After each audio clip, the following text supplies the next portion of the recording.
Nobody notices. Yeah. Hey, we're live. We got to wear our own dunce caps today. I like it. UK says greetings from the UK. I've got a few things changed up with the UI, by the way, guys. That is because I am kind of launching a new podcast with somebody. And red is the relative color. So you're going to have to bear with me. I've got to set up separate profiles on this thing so I can kind of have both working but without overlapping. Hello from Cologne, Germany. Smells Hola. good there. Good morning. Essen, Germany. Oh, we got lots of Germany. Germany's being well represented here. Thilo, Welcome. Steve, and then just bland old UK with I Like It UK. How you guys doing? Pigtown Sports. Hey, people are piling in the door. What's up, guys? I am testing out, by the way. This is the Rode Procaster. This is the microphone that I'm doing. Oh, Netherlands. Jacob Filimov. How's it going, buddy? This is the microphone I'm testing for Monday. I'm just flat out based on my tests. I love this microphone. It's right now we're going through the Rodecaster video with this has got the Rode Procaster settings on it with the processing. So if you turn them off, this is what it sounds like without the processing, and then you turn it on, you've got a lot of that body. That's with the that big bottom. You can hear that big bottom really kind of slosh big through low there. end. Oh yeah. Everybody's still introducing themselves. Say hello to the class. Hello, chaps. Hello from the UK. I'm drinking powerful antibiotics. Let's party. Oh, dude. Hopefully you're doing okay, man. Yeah, that sounds rough. Don says hello from San Diego, California. And Dylan's back in the chat. What's up? Make yourself known, they say. I gotta say, I'm doing this the video up for this Procaster. And I tell a bit of a story in this video about how back in 2011 I was looking for a broadcast microphone. I was looking for something to start working, doing commercials from home. I was working on the radio. We all used RA20s. So I wanted an RA20, couldn't afford an RA20, but I had narrowed it down between this and the RE320. Both were similarly priced. This was a bit more expensive at the time. And God, I wanted this. I was able to AB them. But because I was broke AF, I ended up going with the 320, which was just a touch cheaper. And so it's kind of fun because I get to compare how my ear was back in 2011 when I AB'd these two microphones compared to what it is now. And I'll save the reveal on that for the video. But I do have to say, I love this microphone. This is a fantastic microphone. And I've yet to put it through the Angry Audio Chameleon Smooth, which is it's going to be going through that soon. So I love my Procaster. Yeah, I'm not gonna lie. I was blown away when I found out that this thing was released in 2009. I had completely forgotten. This thing's almost 20 years old. Sorry, I meant to say I'm drinking on powerful antibiotics. That's what I'm talking about. Drinking powerful antibiotics doesn't hit you as hard as you think it might. Yeah. Drinking on the antibiotics, yeah. I went to the dentist earlier this week. I'm still actually in pain from it because I thought it was a small little cavity. Turned out it was a small little hole, which turned into a cavern of a cavity. And she had to be a little rough with me, and I needed a ton of needles. But yeah, I went in there with an anti-anxiety. I hate the dentist. And when I walked out of there, I'm like, you know what? I'm going to go get that amnesia drug they usually use. I believe they use Ativan for it, but they don't prescribe. You got to get it from your doctor. But literally, you don't remember anything when you come out of there. You're like, what just happened to me? The last time I took it for any dental work, I thought it was a fish. My wife came to pick me up and like, I'm a big fish. And we still make fun of that moment to this day.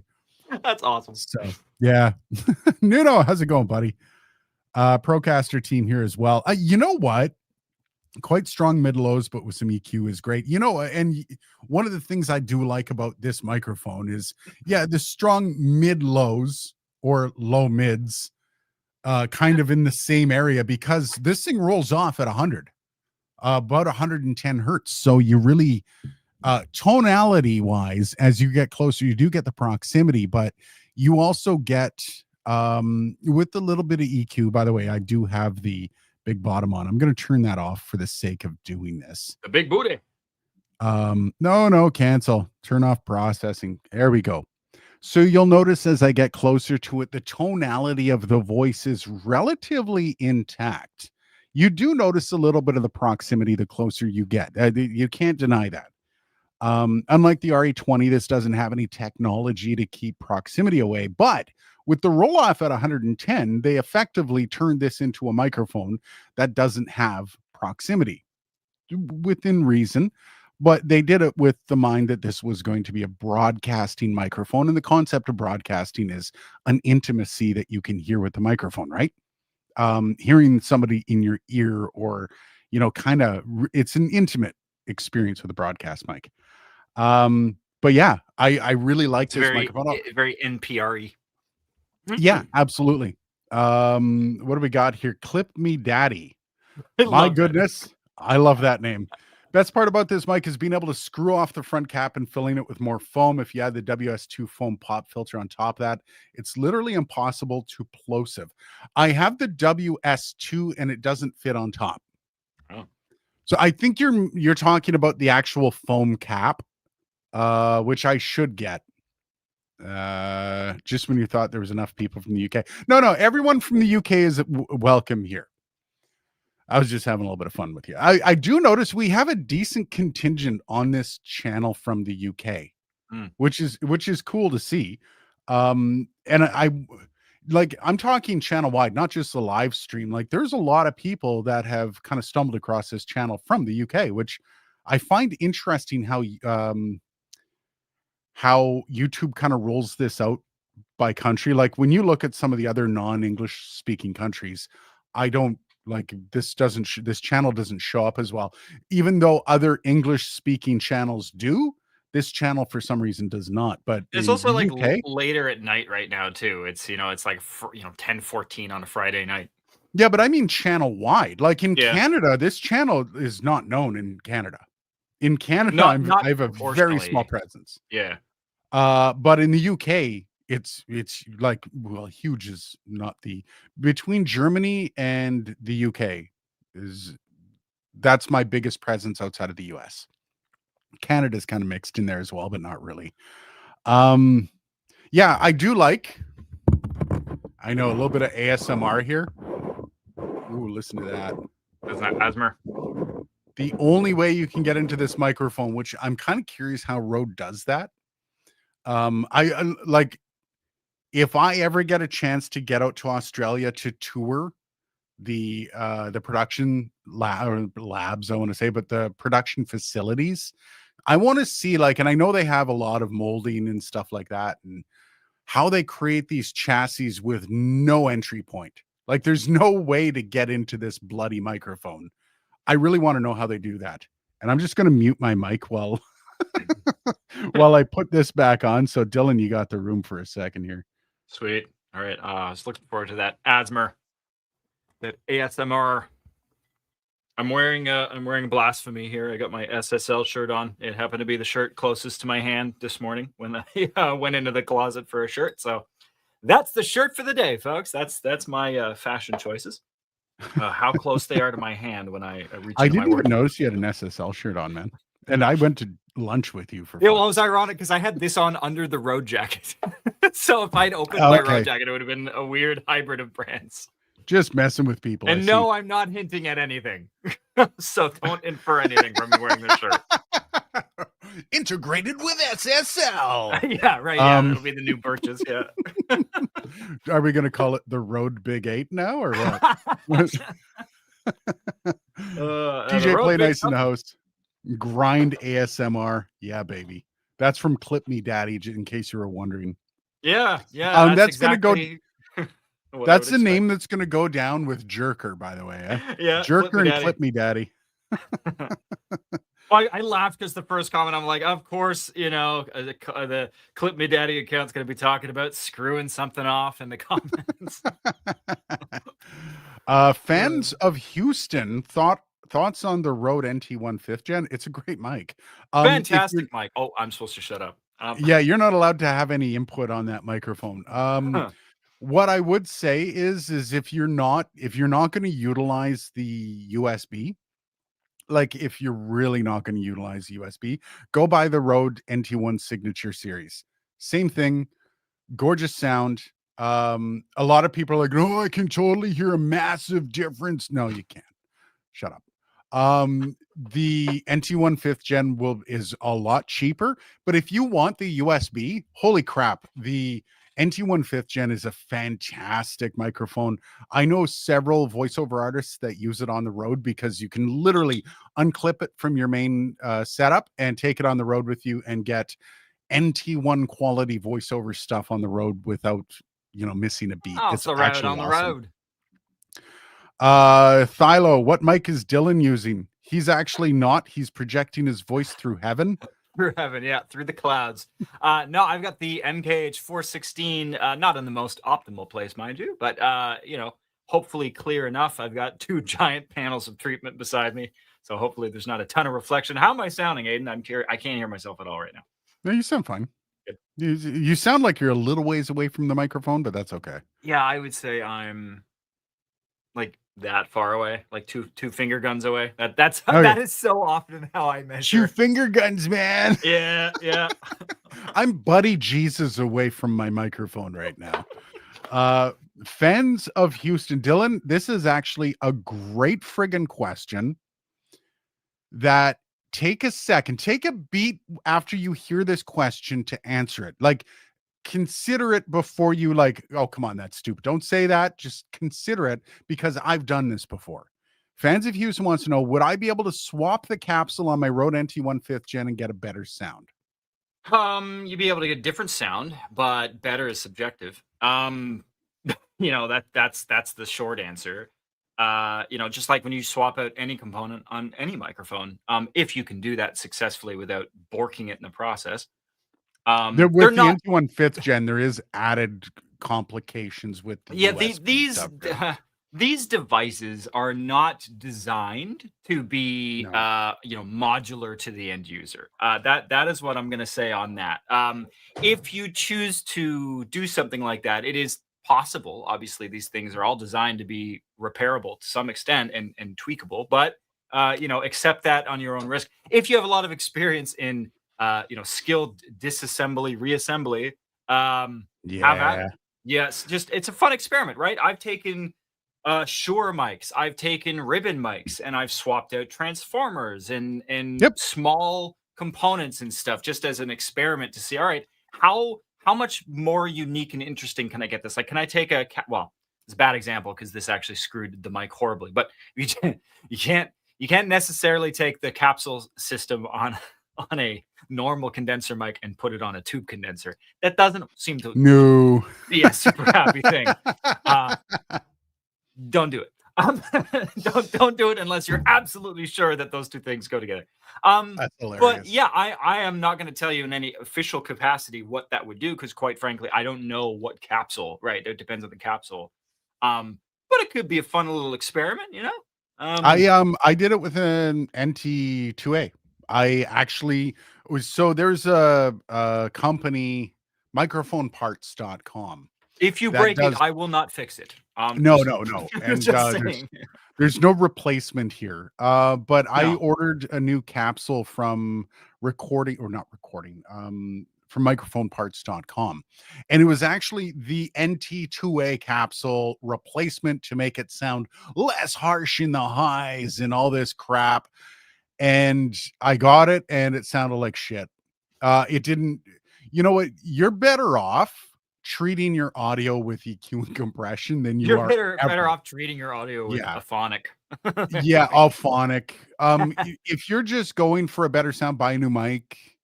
A new capsule has so many ways that it can go poorly. and they Well, say, oh, it's only $150 to upgrade it, or unless you fuck it up and then you're buying a yeah, new. well, and Right. what's the delta of change, right? That's like it's to me, it's a lot like, and you're gonna fight me on this. I know you're gonna fight me on this. It's like guitar players that get super hung up on the pickups. Yeah. Thinking that changing your humbuckers to some esoteric, hand one, it will be different. Absolutely. I'm not saying it won't be different. But Yeah. for what you've got to do and source and the pain in the Yeah. ass, how much like just get a new guitar. If you Yeah. really don't like the sound of it that much, rather than, again, unless you're trying to mod it and make it fun, like okay, fair enough. But if you're like, Yeah. oh man, this is gonna fix all my problems, getting a new pickup, getting a new capsule in my NT1 is gonna make my quality of output so much better. No, learning how to mic stuff better might actually be the better Uh, spend to, yeah. and And fans of I don't mean Houston. that as an insult. I mean, like, placement is everything for mic sound and tone. Yep. And fans of Houston, what I would suggest with that 150 or so extra bucks, go buy something like an AKGP 120. Mm. Um, and you'll get a different sound. You'll get tighter transients. You'll get something that is really versatile in what you're putting it on. I don't know if you're using instrumentation or whatever, but it opens things up more than just swapping a capsule on something like an NT1 fifth gen. Um, yeah, and again, you're better off using EQ and compression. If you're doing it for fun, like Dylan said, just go and have fun with it. We got Clip Me Daddy talking about screwing off. I found the entry on the Procaster. There's a deep screw at the bottom under the Rode Procaster text. I assumed that screw. Yeah, I saw that. So most microphones have that screw at that spot. But usually what that is it's a clip to release the XLR port so you can replace the 3-pin XLR with the wires. I didn't assume that would get me into the microphone. However, I will try it out. Every microphone has that port though. You'll see it on even an SM58. Yeah, It's the it's like same like the it's an anchoring SM58 screw right for here. something. It could be an anchoring Yeah. screw for a connector. It could be like an internal PCB mount anchor point of some kind. I don't know. Again, I Considering the don't build spot the that thing. it's in, the spot that it's in tells me that it's for the XLR port, Connector. but I could be wrong. I just assume that because it's on almost every microphone that I've ever owned, including this RE50 that I picked up, and I'm doing a video on it right now. It's got one of those too, and it's always just to release that XLR port. But I could be wrong on this, but I'll check it out. Um, Tip of the hat I'll to Canon as an offshoot, man. They came up with that connector how many years ago, and it is still going super strong Yeah, no kidding. It really took over the mic market. Uh, immediately and for like half a century. Outsider Jess got the Maono G1 Neo, works better than the SE3, thankfully, with the Assurian gift card. Yeah, that was those interfaces. Man, I really wish Maono put a little bit more into them. They got like a great concept there. They just you could really tell that they like I don't know. I'll reserve judgment on that because I already get enough hate online for it. But the SM48 actually sounds like an SM48 and a peaking knit a peaking mess. Not sure what that means. You finally have a Recode Procaster. I'm guessing you mean Oh, Rode not not Procaster. not not a peaking mess. Oh, not My a peaking mess. There you yeah. go. Andrew, you finally have a Rode Procaster for the Procaster versus Shure SM7B comparison. YouTuber rite of passage. You've hit the big leagues and have a microphone that ensures ready for zombie apocalypse. I actually mentioned that in my notes. So I was doing the notes up for this video for Monday, and I'm getting everything together, and I'm literally like home defense, zombie apocalypse. You're good to go with this microphone. It's insane how sturdy this microphone is. It's absolutely insane. Um, and yes, I am planning on putting it up against the SM7B. I think though, when you hear it up against the SM7B, what's interesting is you really do hear a lot of parody in it. You can tell that this was kind of tuned to be a little not flat, not as flat as the SM7B, but also this is meant to have EQ and compression on it.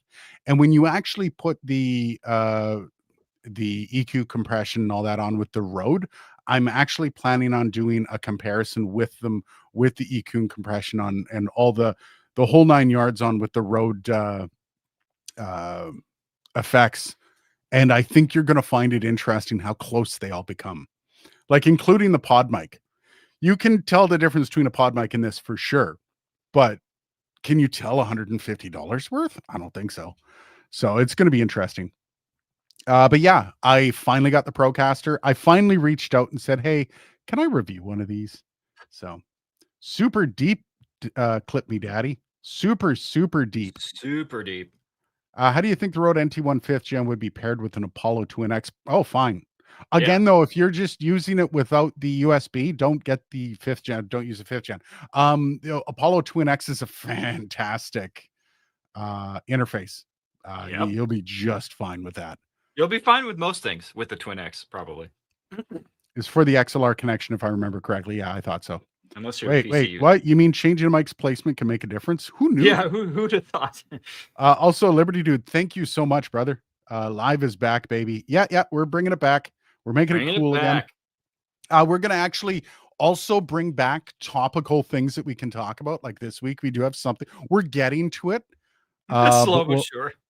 Well, we're you gotta meandering our way around. We're meandering.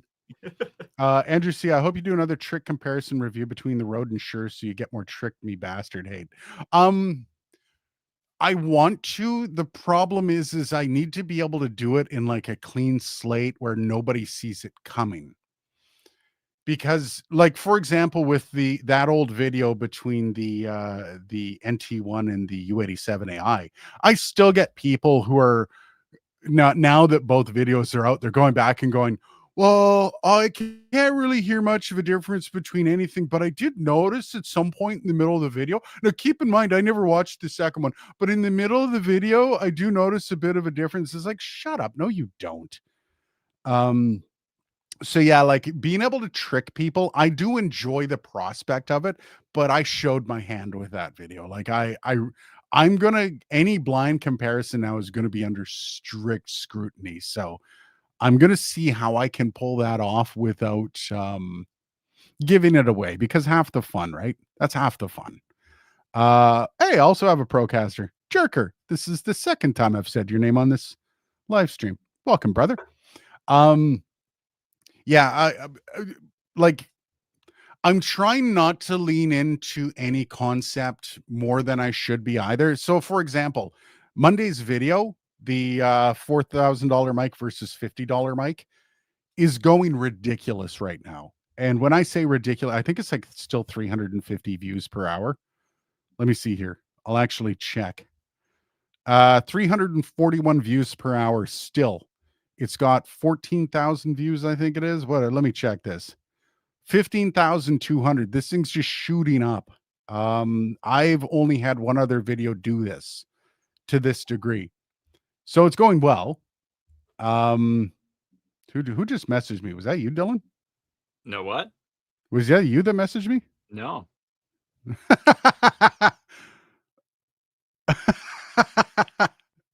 No, it's the wife. Yeah.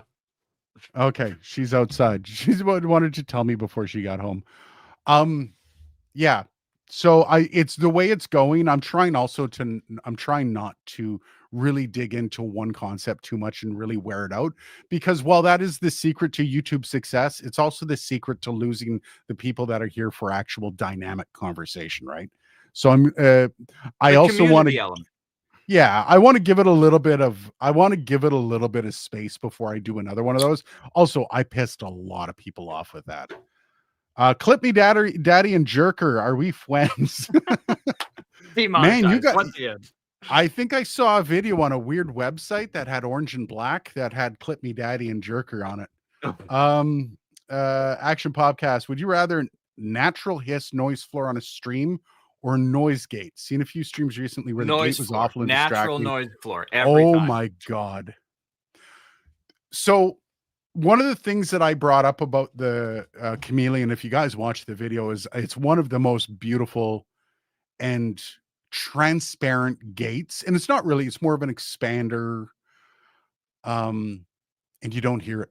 And now I'm in a quiet environment. So, like, I was talking to the guy at Angry Audio last week, and he had like an air conditioner on, and you could hear it. Like, you can hear the transition um, of it going in and out, but it wasn't that quick stomp out that really.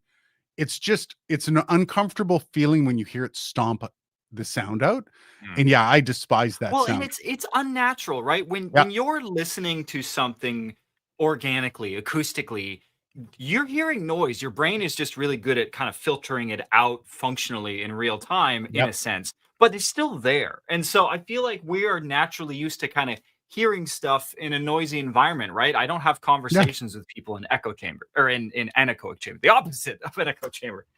Well, and Um, like I'm using this. I just turned the Aphex processing on, and I keep the noise gate off. And I mean, it's just because I'm in a quiet environment, so I'm going quiet. You don't hear. I can hear this light that's right here that I've got to replace because I hear that in every video I do.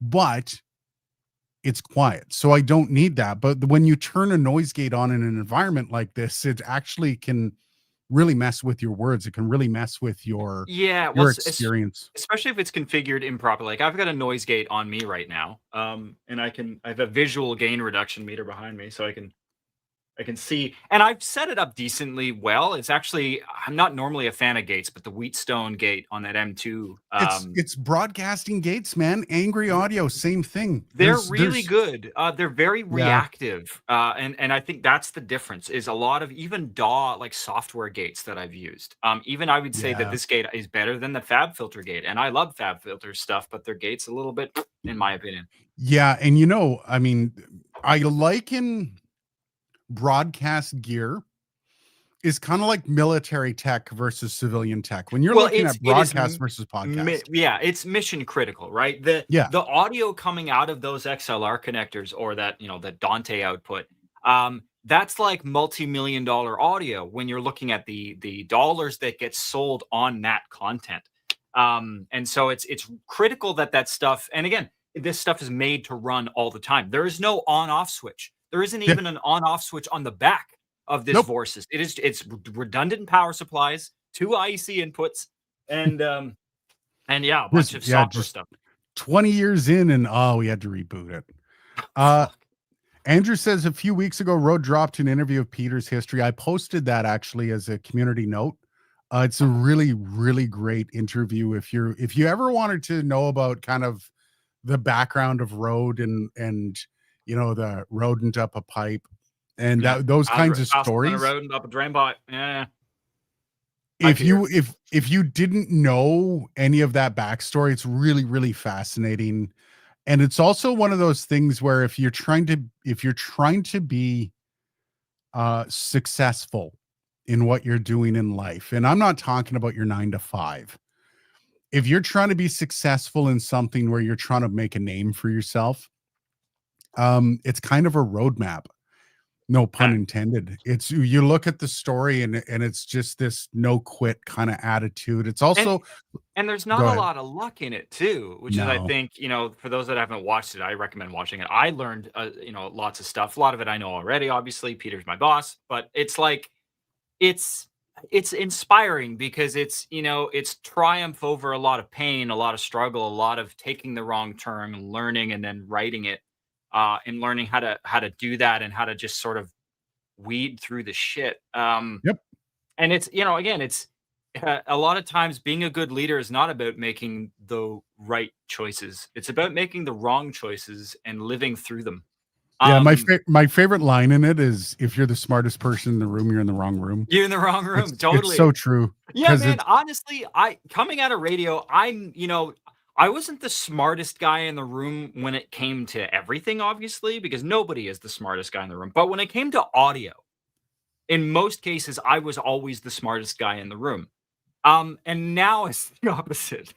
Now I'm around people like I was defining stuff in a PRD and I said IEC connector and they said, "Well, which one?" I'm like, "What do you mean which one?" They're like, "Well, there's the C13 and the C14." And then I looked them up. I'm like, "Oh yeah, I guess there is." Fuck. Or like, Jeez. oh, which you want PoE? What PoE? PoE 802.3 AF? Because that's 15.6 watts. Or do you mean like .ag or 3.3 AG? Like, and I'm like, but it's good because when I was in broadcast, I wasn't really growing as an audio person. I was growing as a creative. I Yeah. was growing in the sense of, soundscaping and telling stories with audio and like the application element of it, but actual like audio knowledge, I was not developing on at all. And now, like, even where I am now in my audio understanding versus where I was in March are complete opposites. Well, it's key to success Yep. in, again, not your 9 to 5, is I surround myself with people that are much smarter than me, because Yeah. if you're Yeah. going to succeed, Yeah, you're going to absorb yeah, stuff from everybody around you no matter what. So you might as well absorb stuff from people that are worth absorbing from, right? yeah. Okay, Outsider Jess has an interesting point here. I'm way behind. I'm going to get into a few things here, but we do have to hit on the main topic of the video. At We're some like point. half hour into the show and we haven't said a word. But Jess actually kind of points on this. She says, "I'm honest when I say what difference I noticed by trying to go into detail with what I'm hearing. I've heard so many mic videos that my ears are kind of in tune to tiny changes." And that's a big deal. Yeah. It takes years to build your ears up. My ears, I consider Dylan's ears to be better than mine, exponentially better than mine. It's just because he works with frequencies so much. He does music. My ears have gotten leagues better, but they're still not at the point of a lot of other people that I really respect. And what's interesting about it is you see a lot of people, and like the latest video I did about super cheap Timu mics, people are like, I don't hear a difference, it's fine. And there is a unique problem with that, because one of the things I pointed out in that video was the noise floor of the Timu, which is egregious. And it's almost distracting, and there are people that can't hear it, and that's fine. You're on your own journey with your ears. But you don't buy a microphone for your ears.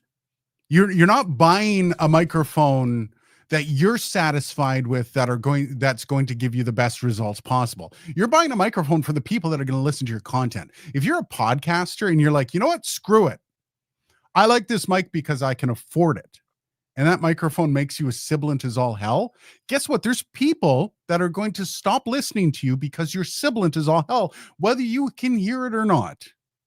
And I see a lot of a lot of the discourse is around money. And again, I tell you, I don't think a U87AI is worth the money it costs. Is it a bad mic? Hell no. It's a fantastic microphone. Is it worth $4,000? Hell no. No.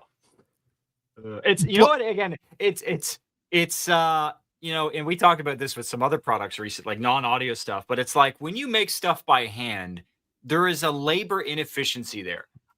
There is a really cool story, and that's what you get out of it. Like, it's cool to hold a product in my hand and go, somebody sat with a light bulb and a chisel, like that image in my head when somebody says like a handmade product.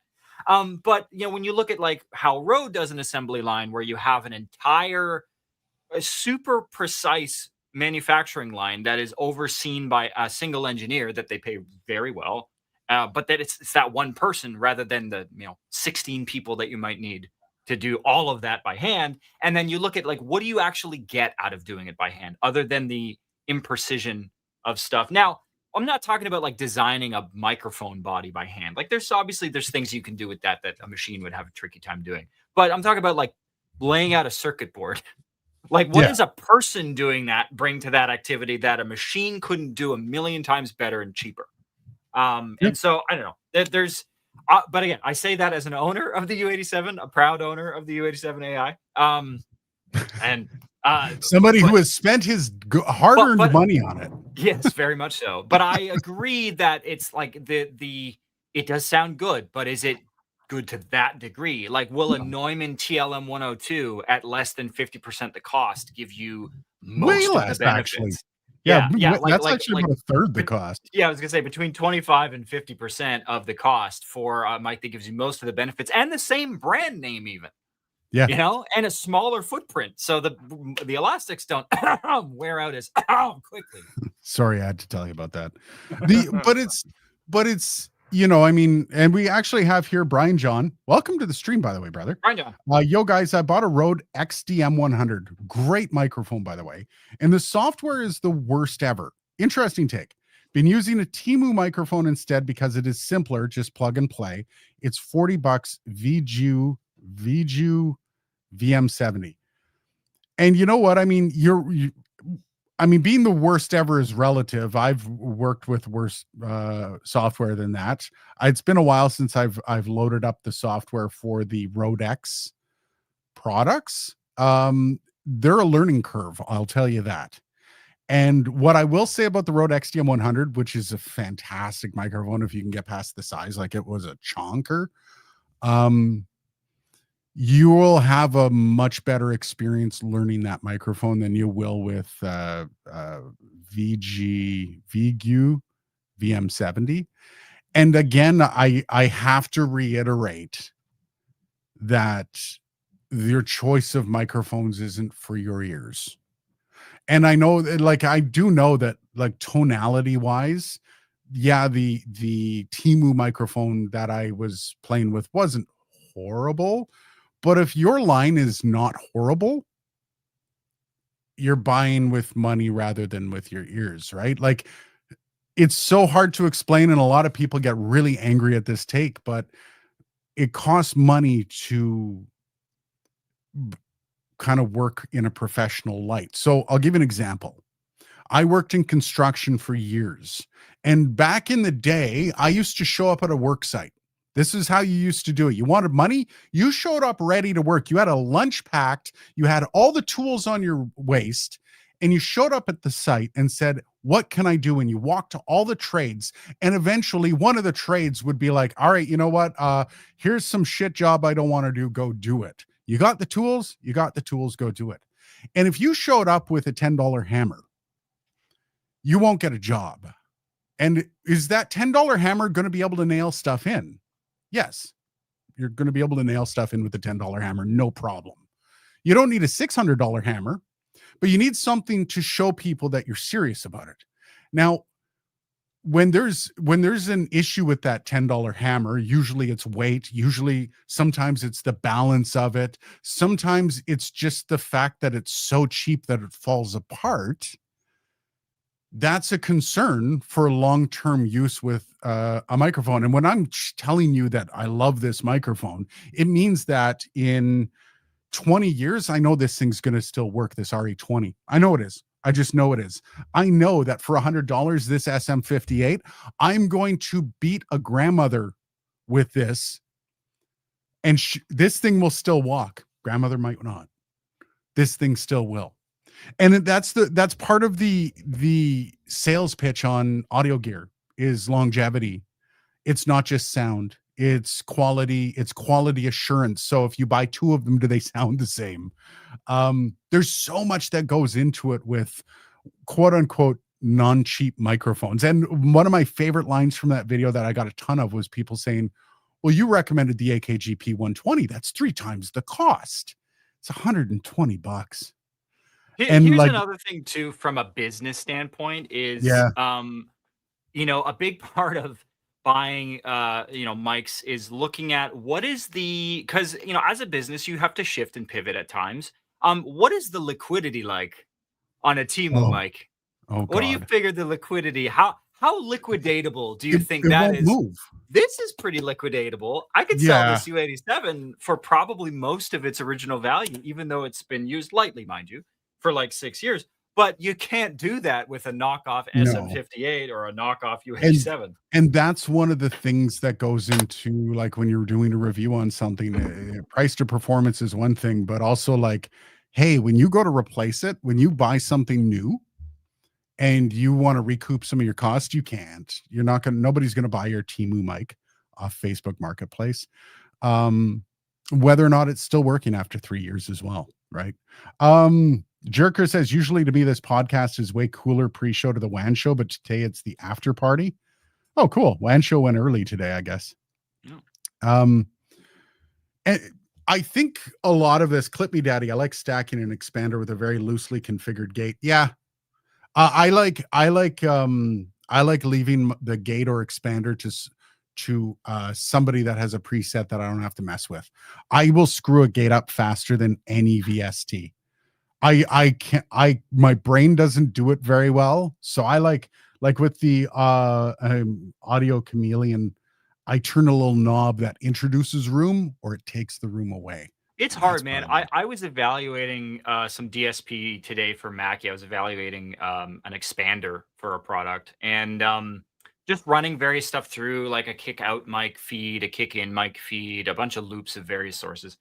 And it's, dialing one in, especially with like percussive things, but also voice, you're trying to follow like the average with a like a kick drum, for example. It's very easy in the sense that the drum has like the same decay almost every time because it's the shape of the drum. It doesn't change. But the shape of your mouth and the way you're pushing voice through it changes all the time. There's slopes there that are not Yeah. consistent. And so when you're trying to gate a kick drum, you're trying to obviously make that attack just like the exact amount of kind of click as that batter hits, and then the release time you're trying to time with the natural decay of the Yeah. drum. So if you have a really dampened kick drum, obviously you're going to have a much faster release time versus if you have just an open kind of a shotgun kick where Oh, it also it just depends a on the dong. room as well. Yeah, the room, yeah, but usually the close kick mic, you're not really getting much of the room. You're getting mostly because the gain is set so low. You're mostly just getting the direct drum Yeah. sound. And so, but with the voice, it's harder. Again, you've got your attack and release time and your hold time as well, especially if you're getting like sibilant or fricatives and plosives cut off. Because it's clamping down too fast. It's like having that hold time set right. Like, or is it a soft knee gate? Is it is it an expander? Right? Because sometimes it actually sounds better not to have a full-fledged, it cuts off completely, but just it lowers the volume of the noise to a reasonable kind of level. That's what a Oh my lot of audio books do, man. I found stuff off of the Audible feed that I've gotten, and there's a good amount of just really low, like specified low noise, but it's there. It's not yeah. completely gone. It's still there. Okay, so we gotta blow through. We We're got to blow, way behind on comments. and we haven't even gotten to the main Yeah, event. well, we're kind of we'll dip in and out of this because I do want to see how people's reaction to what I was saying because I mean that's part of the process on this live stream. So we're gonna blow through some stuff. Andrew says, "Do you believe AI might move into audio? So, for example, the noise gate becomes better as the AI becomes attuned to your voice, breathing, and phraseology. Totally, It's already there. it's Uh, already there. Totally. yeah, you have Yeah, AI models if for you've used sorry. Descript Studio Sound Yeah, as an example, or even a bunch of this stuff that all the manufacturers like Beacon, I think, has some AI yeah. stuff built into their stuff, right? Like, Yeah. I mean, even with it's not AI heavy, but when you look at things like learning models with Isotope, they have learning models there that they learn a sound and then they apply it. which So I could have like as soon as people started talking about AI, I said, okay, one company, and quite frankly, Isotope is disappointing me a little bit with how not getting into AI. They're doing some AI stuff, but to me, they're a company I figured would go in head first into the AI world yeah, and be leading the charge because quite frankly, they've been trying to do some of the stuff that AI does with flying colors for like a decade now. Like the all the one RX stuff. I'm waiting for somebody, you mentioned it here, breathing.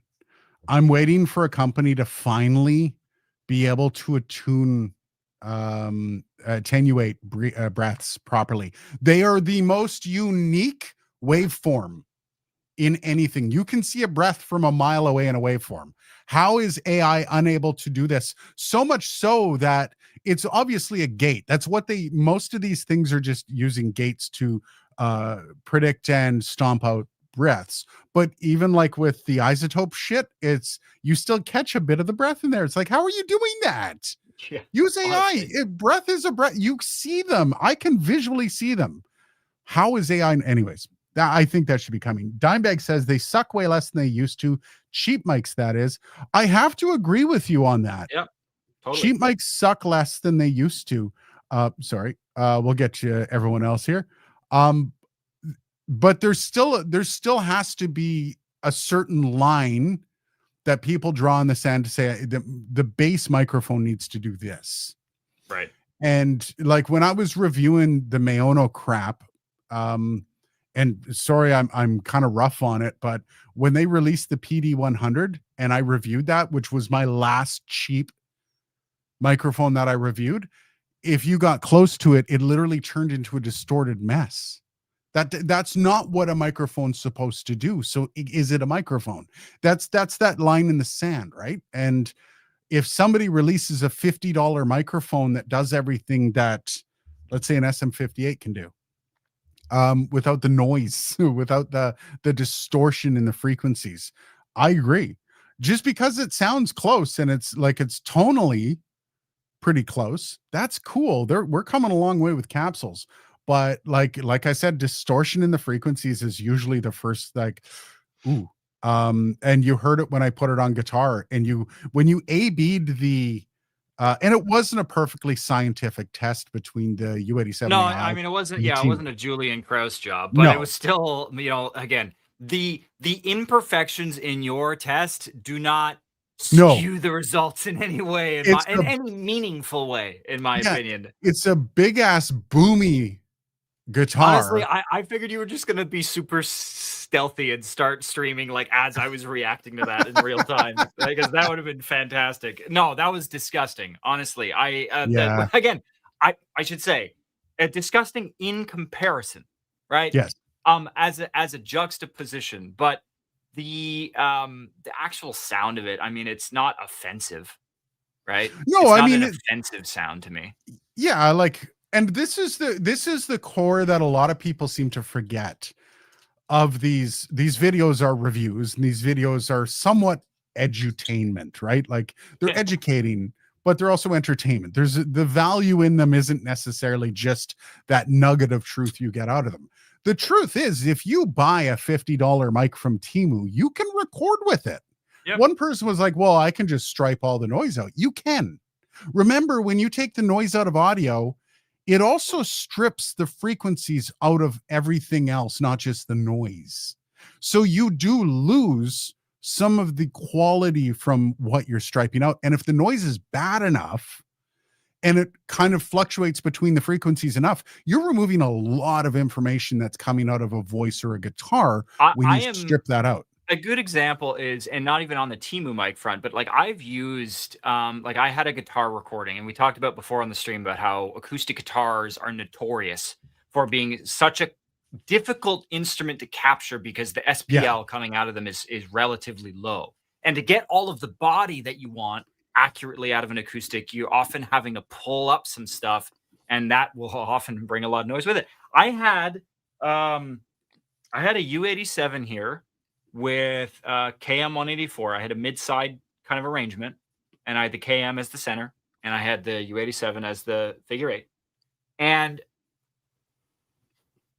I am a huge fan of the Isotope RX spectral denoise. For those that don't know, it's a multi-band gate. It's an extremely high resolution multi-band gate. So there's a lot of bands. There's like probably 100 or 150 bands. Um, I love that thing, and I heard some noise in this recording, and it wasn't like super obnoxious, but I was like, I'll run it through denoise on the the D algorithm, the more advanced algorithm, and I'll see. Yeah. Yeah. And yeah, it got rid of the noise, and I couldn't quite put my finger on specifically what was missing from the high end, but suddenly the high end Yeah. frequencies, the very faint high end of the treble strings of the guitar, the bottom three, suddenly got really watery. And Yep. I'm like, "Oh, yeah, I know that gate is fighting with that, trying to grab the." Yeah. Yeah. And so and that those are with studio quality mics going through a Yeah. Neve preamps, right? Going into a Madison, an SPL convert, like going through studio grade gear, and still the noise is there. And so if you're adding excess to anything, I would say if you can get by without having a noise stripe anything, you will get a better sound. Oh, 100%. AI, not AI, machine learning, any of these tools are gonna grab there's gonna be some artifacting of stuff it ends up grabbing that is not what you want it to grab. Well, yeah, yeah, like you can reverb a room. So you can record in a reverby room and de-reverb it. But let me tell you, when you go and you take de-reverb and throw it on audio, it changes the core sound of that Well, audio. it's hard because you got to think of it from the perspective of the microphone, right? The microphone and the media recording from it, they see is amplitude. That's it. They Yeah, see a bunch of amplitude changes, and we say, well, they see no frequencies are a function of amplitude. The wave goes like this, really, really fast if it's high frequency, and really, really slow if it's low frequency. Long and short, and the issue is when you got something like reverb that is millions, billions, in fact, of reflections off of surfaces bouncing off of other surfaces, and all of that waterfall of shit is coming into the microphone. It's really hard for a machine. Like if I say something that bounces off this wall right over here to my right, and then comes right back into the microphone at the same frequency and the same amplitude, roughly, of what I just said. You can't separate those things out. That's not physically perfectly. impossible to separate out. Yeah. Those they just sum together. And so, like, again, there's lots of ways that we can sort of trick our brain perceptually to think that we're doing a good job of that. I do think that somebody at some point is going to come up with some way to create a vector of all this stuff and use that to delete it. But right now we have like the rasterized version of audio, which is Yeah. samples and bit depth, and that's it. We've got this grid, and Let everything me is on that grid. let me blow through a few of these because we are way behind now. Emerging Loki, good evening, gents. Another Brit joins the party. Welcome. Good eye. Again, we have a strong showing from the UK. I still swear that. Yeah. Action Podcast. I tried StreamYard's noise reduction on my last show. Don't do that. It was awful. People seem obsessed with no noise. I like natural noise and a bit of hiss. Thanks for answering my question. Yeah. Natural will always be more appealing to a person's ear, even if they're, unless you have like a really noisy ass room with reverb all over the place. But then don't just turn on a gate, put something on your freaking walls. Like there's so many other fixes than a simple button on the internet to fix your audio. And if you actually want to be taken seriously, like actually put a little bit of work into that stuff. AI is already in audio. However, people can tell when someone is using AI because it annoys the ear and sounds oddly perfect. Totally. Yes, there are some things, and I'm going to mention that in a second when we get down here. I Just have hold on yet to to that. be fooled by an AI voiceover, so maybe that's a challenge we can have. If somebody, well, Aiden will send you something. I don't know. We got to figure out that, but Yeah, if I you're think. trying to trick me into thinking AI is not AI, and I don't know. We'll figure something out. Well, I've got an idea for that video, by the way. Dimebag says, "Oh, and officially, I'm so flattered to see me in that video." I have no idea what video. Aphex AI, and this is what I was getting to off of Jess's comment. There are things right now that I've been talking to some people within the broadcast industry. Um, um, AI EQ is a thing. AI EQ is coming, and having an algorithm controlling compression and Yeah. AI Okay. in a See, live setting is to coming. me, this makes more sense rather than so for me personally, as a bit of a purist, um, tools that AI tools that the audio goes through signal flow wise, it goes through the AI and comes out the other side. I've never been impressed by any of those. I've used a ton of them. I've used Yep. probably most of the paid ones that are available on the market, and they do what they advertise in most cases. Like the ones that tell you, for example, that you can feed in a music track and they will strip out the vocal and the stems and give you like they kind of do that. It's watery as shit, but it is good for a radio spot if you need to do a concert promo, for example. But things that have AI, so this is kind of like SSL's approach to active analog, right? Active analog is, hey, we've got the audio is going through the analog circuitry, but the analog circuitry is being controlled by a digital controller. And I think that is where AI is going to shine, at least for the moment, until the actual algorithms get better, is having AI control EQ and compressors and saturators and all of the conventional processors that we already use, but it's just kind of helping to cultivate those parameters for us, and it's real-time adaptive automation. Yeah. The Outsider Jess, I just looked this up. Triton Audio has an XLR compressor, and I want to buy it as I don't have anything to compress my audio. I just looked at that. What I will say about Triton Audio and that compressor, It's a phantom-powered analog FET opto compressor with a one-knob design, delivers smooth and natural compression. What I FET will guarantee, opto. Which one is it? A FET or an opto? I don't know, but what I will say is that's gonna be offering you very, very mild compression. It won't be super aggressive, but it will be good. What's the model? Triton. Compressor with a K. Nice. So Very, Triton very Audio European. Compressor. Triton's a good Move company though. I was gonna buy it like a Yep. $10,000 recording board from that one point. Yeah, they are good. Brian John says, "Am I the only one who hates Rode Connect and Unify? Don't want to trash no one, but as a customer, I need to tell these informations to my fellow audio lover friends." I will say, Brian, we do actually have I know from time to time people from Rode actually watch this. If you have feedback, you can send oh yeah, Dylan here works for Rode. You can send feedback in. Like when you say you hate it, you're like, Yeah, why? what do you hate Like, about it? Yeah, yeah, what's like not good there's about it? um and like this isn't going to be a perfect airing of grievances on the channel, but let them know this is the kind of feedback people at companies want to hear. It's not just a shitting ground. Like, I hate it. Okay, well, what is it that you hate? Yeah, what Is would it the make you not hate it? complexity? Yeah, Yeah, what if Rode put an update out tomorrow and completely changed up the app on its face? What would be the main thing that changed that you'd be like, man, that's on the money. That's the way it is. yeah. And Outsider Jess, same thing. Like, when I see a lot of comments like this on videos, it's one of the things that's like, well, you have to quantify and qualify comments like this to be able to give, because companies are trying to learn. Like, companies pay big money to learn this kind of stuff from the group of people they want to sell to. So if you have feedback that you want to see go into action, it's not saying they're going to fix every little thing and turn it into a one button approach that somebody wants because it's too complex. But they're going to listen. And let's say you've got 10,000 people messaging Rode saying the same thing. Guess what's going to be fixed? And that's one of the things that, like, I can't impress enough is if you think something like that, but you really like it. Like, let's say I really like the XDM 100, but God, I hate Rode Unify.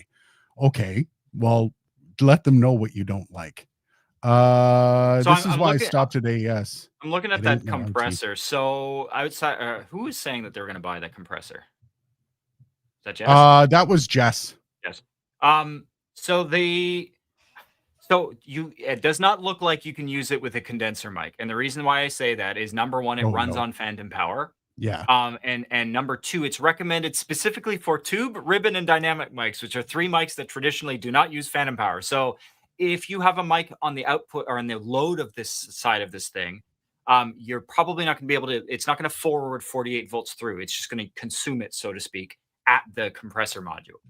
Yep. The other thing is, yeah, it looks like it gives you 25 dB of makeup gain, and there is a little bit of control over the compression, but I don't know, you're not guaranteed that it's going to be doing the type of compression that you want it to be doing. Exactly. It's, And it's it's probably going to be very transparent, which is not yes. necessarily what you're after. No. Um, Jerker. Oh, sorry. Action Podcast. Thank you very much for the super chat. I got the SM58. Your recommendation is great. Yeah. Nobody ever had a shitty experience with an SM58. If you did, it's probably a knockoff. Jerker. Generally, I don't see the point of buying cheapo Timu replica when there's so many great authentic options for so much cheaper. 100%. And even like, as much as people shit on Behringer and stuff like that, or Behringer, however you want to say it, I mean, there's still a company that, they've admitted that they release stuff that's for one use only, but they do also make some products that are actually good. So, I mean, yeah, there are a lot of things. Like Billie Eilish recorded one of her oldest songs in Ocean Eyes in AT 2020. Yeah, and you know what? AT 2020, a lot of people look at that and go, well, yeah, well, that's expensive. And it's like, remember, a $12 hammer is still a hammer, but it ain't a $50 hammer. And there is such a big difference. $120 is expensive? Well, that's what they said. The AKG P120 was expensive. Oh, no, I thought the AT 2020. No, well, the AT 2020, I think, is 150, if I recall. It's on sale. Yeah, it's on sale. It is normally 150. Hey, look at that. Hey, I know my price of mics. I want to buy a custom colored SM58, but since I couldn't do that, I bought the 48. It's cheaper and sound basically the same. Yeah, the 48's a great, decent secondary. I believe you can buy custom colored SM58s now. I do love this Clip Me Daddy. Shock mounts are for pussies. Um, I just like the take. I'm gonna name a video that. I just ordered an Electro Voice RE320 about 15 minutes ago, and I'm excited for it to come tomorrow. Hassan, you're gonna love that mic. I love that mic. Yes, you do. Yeah, again, I bought it over this because of money back in 2011. And I'm gonna have the comparisons. I'm gonna see if it's still the mic I would choose after all these years. I didn't want to get a Shure SM7 because it's marketed too much on YouTube. That SM7B, is sorry, accurate. SM7B isn't necessarily the best microphone for a YouTuber. Actually, I would say it's one of the worst, unless you know exactly what you're doing in post. Yeah. Is it weird that all this talk of Temu microphones make me a bit nostalgic for the Neewer NW700? No, be nostalgic for near nothing. That is the answer. That is Okay, the answer. marketed too much. Hey, what's that 10K Sony mic all about? 10K Sony mic? Is it the C or what the hell? E800G. Yeah. Yeah. I have no idea. That is not worth the money, by the way. I'm in the building game, bang Sorry, on. Sony. I can make any tool work, but it's better to have decent ones that will last and won't fail. Yeah, and 100%. Like you will have, you will spend $100 extra on a tool, and guess what? I'm going through this now. I've got a bunch of tools that I renovated a house with, like a flooring nailer. I've got one of the DeWalt ones that cost like $500 brand new. I can go and like in minutes sell that on Facebook Marketplace for probably 70% what I bought it for. If I bought a no-name one, not so much. Such a big deal. WAN show went really early. Luke is mobile. Interesting. Rode Procaster looks very long on your mic arm. That's what she said. Pretty sure the VEG is rebranded F Deuce SL40. I've one when I occasionally want that SM7B sound, but for 30 pounds. Yeah, I mean, hey, for 30 pounds, you can't go wrong. There's no like law saying you can't buy a microphone and you can't do amazing things with it. Nope. It always comes back to that. The only thing is, and we talked about this before, the tools can make it easier, but getting shitty tools does not make it impossible. You can make cabinets, with a Makita shitty miter saw. That's a thing that you can do. It's gonna suck and you're gonna pull your hair out, but it is doable, Yeah, that's why I like multiband expanding gating. It can be really transparent. Yes. Well, that's it, right? Is some frequencies you can chop off sooner than others, and vice versa. So it's very frequency dependency. Especially again, give me multiband compressors all day long. I will put a multiband in the place of any single band compressor and get better results. I challenge thee. So Liberty Dude's got a great point. Well, people might, in the right setting, ask Dylan what mic they should get for a professional quote-unquote broadcast setup. Most people watching YouTube videos are not building that kind of setup. Nope. Here's the thing. I don't need that kind of setup, quite honestly. If you want a quote-unquote broadcast setup, buy yourself a Scarlett Solo and an SM58. There you go. Now, I will say too, a lot of people still come to me for budget setups. Everybody that I like, I'm the guy in my social media circles that people seem to come to or recommend whenever somebody's like setting up, like, hey, I got no budget and I got this. What do I do? And I'll be like, well, see, I have this buddy Aiden here. He's got this whole channel dedicated to telling you exactly. No, but it's you don't need the crazy stuff. There's a lot of things that like I was floored. I think the first time, and again, I can't really speak to this and have it be perceived as neutral, but I got this before I worked for them, so it counts. But like the Rodecaster Duo, when again, having been familiar with Rode, like with the NT2A and the NT5 and the NT2000, and the K2 for before that, like I'm like a microphone company, and then when they're like, oh, they're doing interfaces, I'm like, oh, really? Okay.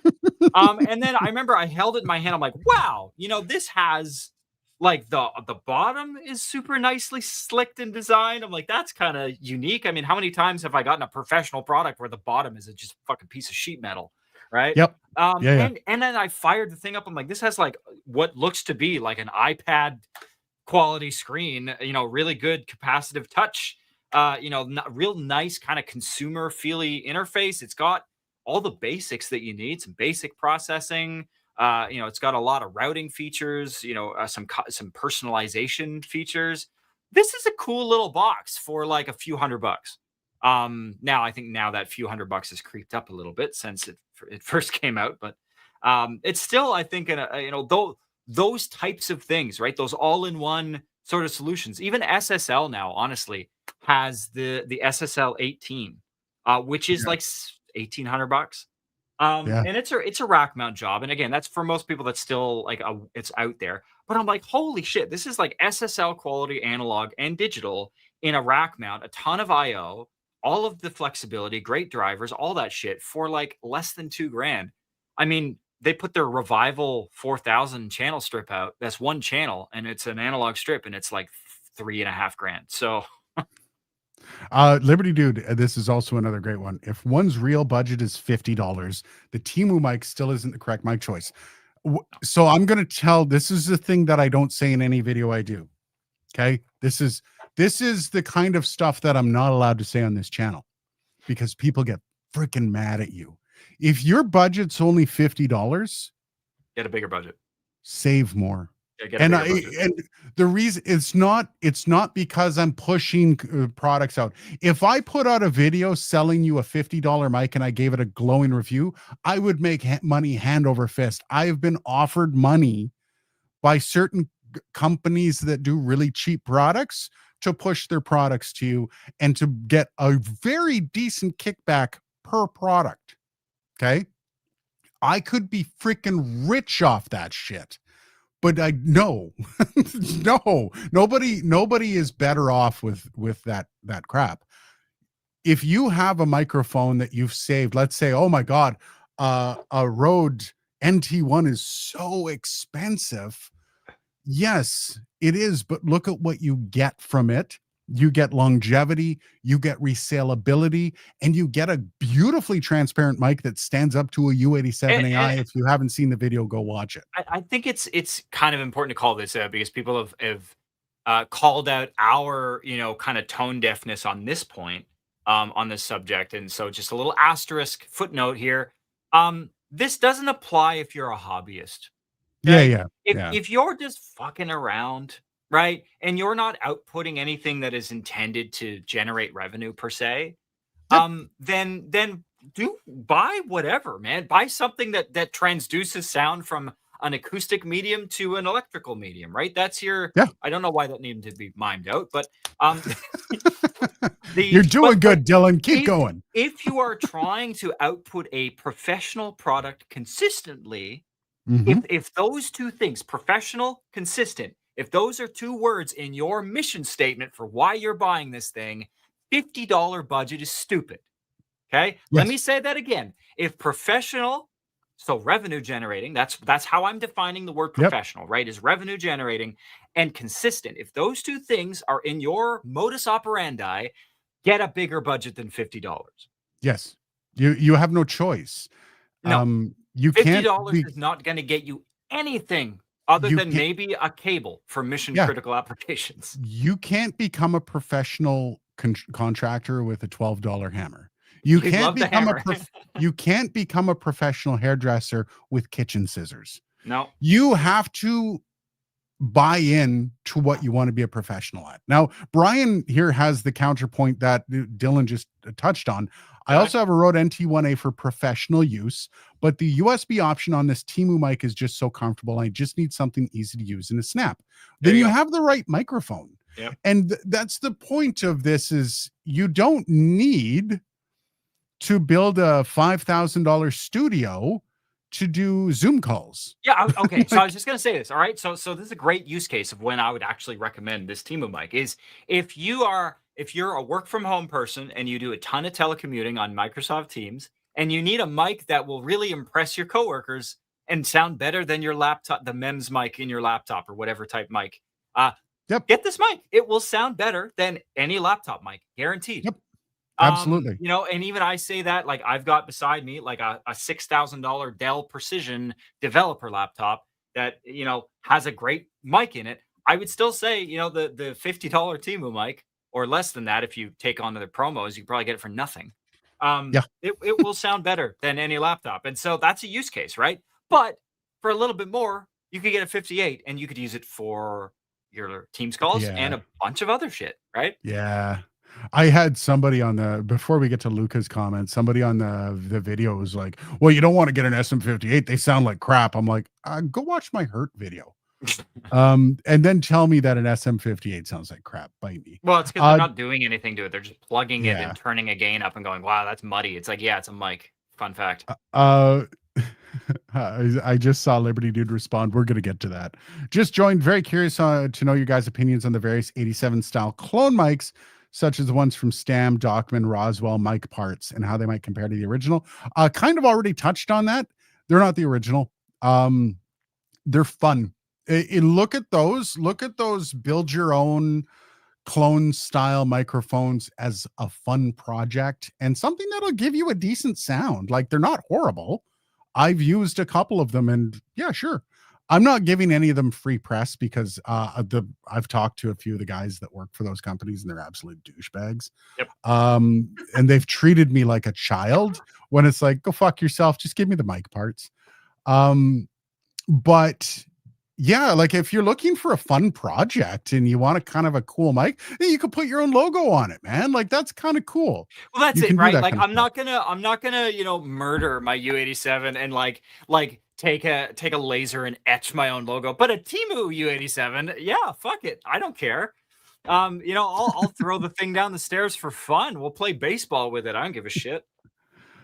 Zombie edition of the Procaster would be kind of cool, Andrew. And replace the Procaster clown nose with a brain. I actually do like that. If Peter's listening, yeah, get on that. You can print your own money, I swear to God. I got my AT 2020 used for Peter likes to 45. do that. Yeah. Printing his own money.